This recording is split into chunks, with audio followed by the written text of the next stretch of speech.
I've always had this game series in the back of my mind for some years now. I played the very first game, and even though it's not a perfect game and it's actually pretty far from it, with its bugs, its okay graphics, animations and such, well, there's just something to Elex that always makes me want to play it. And now that Elex 2 has been revealed and is probably coming soon, well, there's no better time to talk about this upcoming sequel that just looks like some pretty good fun, plain and simple.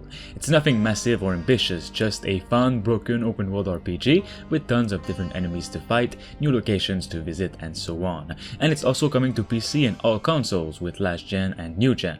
In today's video, we've got a lot of new details to go over that makes me excited to jump back into this new experience, and hopefully it'll be for you guys too, so let's get into it. Now, first of all, the gameplay you're seeing here is from GameStar's YouTube channel listed below, and the new details I'll be talking about comes from the WCCF Tech website, so please make sure you check them out to go into more details. Now, Elex 2 is the sequel to Elex, the vintage open world role-playing experience from the award-winning creators of the Gothic and Risen series, Piranha Bytes. Elex 2 returns to the post-apocalyptic science fantasy world of Magellan, with massive environments that can be explored with unrivaled freedom via jetpack. You'll be able to move through the epic story any way you want. Several years after Jax, the main character, defeated the hybrid, which are the main enemies of the first game, a new threat arrives from the sky, unleashing the dangerous powers of Dark Elex and endangering all life on the planet. You'll dive into a huge and crafted, completely unique world with multiple factions and diverse environments set in a post-apocalyptic science fantasy universe,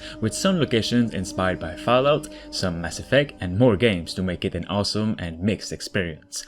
Now let's get into the interview from WCCFtech.com. I'm gonna be reading what they've written on their website. The developers confirmed the open world of Elex 2 will have various biomes to explore, including an old ruined cityscape, all designed to take advantage of the ultimate freedom of movement. For example, with your jetpack.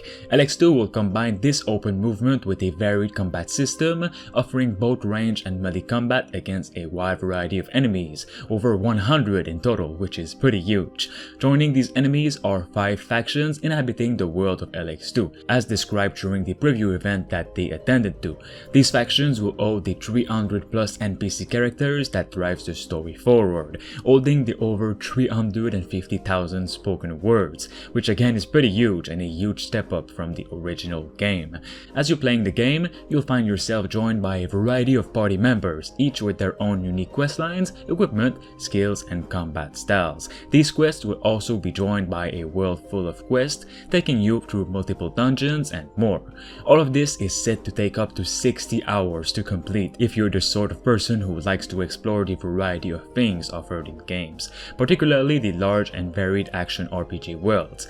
Now, this is something I'm happy to hear, and if all the little side quests, exploration and fighting is good at release, I feel it'll be a 60 hours well spent. WCC also had a Q&A with the game's developers, to which they confirm that the game world did not grow compared to Elex, but there is much more to do in Elex 2.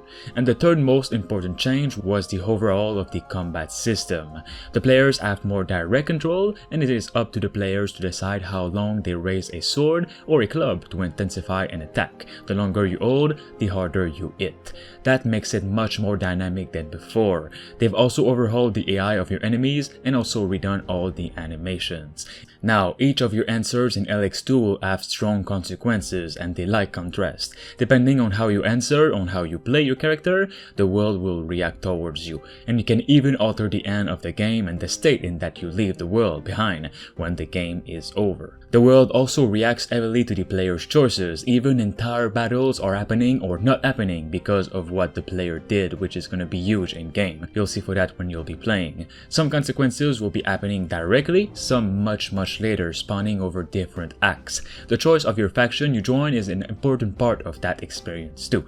As for the endings, there are many set by the developers. Depending on what faction you join, what companions you choose, how you acted within the moral system, and several other choices in the game will lead to a specific ending, telling you what your actions have meant for the fate of the world and its characters. With Elex 2, the developers have put a lot of effort into the new combat system to make it feel more dynamic and react directly to the player's players' input. It is much more responsive now than in the original. They have gone through several iterations, have made a lot of tests to bring it to the next level. One of the strengths of the combat system is the flexibility, melee or magic, range or reinforcements. You can lure any enemy into a bunch of guards around the corner, or fight them from above, or use quick attacks and dodge. There are always many different ways to overcome an enemy in this sequel. Their goal was to offer the players an entertaining experience and not to punish them for not reacting in exactly the right way. There will also be a much more greater variety in terms of NPCs, like I talked about in the beginning. With the added aerial combat and the flying enemies alone, there will be plenty of new creatures and adversaries. Boss fights won't be special stage or scripted events in close encounters, but organic parts of the open world and fit perfectly in their surroundings. Each boss encounter just happens as part of the open world experience, so you'll be able to move out of the combat if you realize you can't finish the enemy yet. You'll definitely meet powerful enemies with special attacks, but Elex 2 is not a Souls-like at all. There will also be many weapons from bows to rocket launchers and axes to chain swords. There will be shields and two-handed weapons, and you will even be able to use melee and ranged weapons in aerial combat. They have a lot of enemies who are a big threat for low-level players, so it is important to be careful until you're strong enough, like it has been the case in all Paranobytes games all the time, they said. For some quests, however, they are making exemptions from this rule, most notably some companion quests. It is up to the player when to start them, maybe in the first act or maybe even in the last act. Here are the official main features of the game, explained quick if you want an overall of what Elex 2 is all about. Interact with a lived-in world full of unique NPCs who will remember what you've done and react accordingly, who will also join or leave your group depending on how you behave, and are able to be killed in whatever way you see fit, which if you do will have an effect on the story. You'll engage in fluid close and range combat with a massively improved control system and animations, with different enemies all having unique attacks of their own. And finally, experience a story where your actions have consequences, immersing you in a world of moral decisions. It's a game that you can immerse yourself in, and that, like its original, won't be played by many people, and that is why this channel is here to remind you of it. I love to cover games that do not get enough attention, and hopefully it'll help you find some good games to get into. So guys, that is a lot of information to take in, and I think it gives a good overview of what Elex 2 is all about, and if you're gonna get it or not. And again, thanks to GameStar on YouTube for the gameplay, and WCCFtech.com for the interviews with the developers.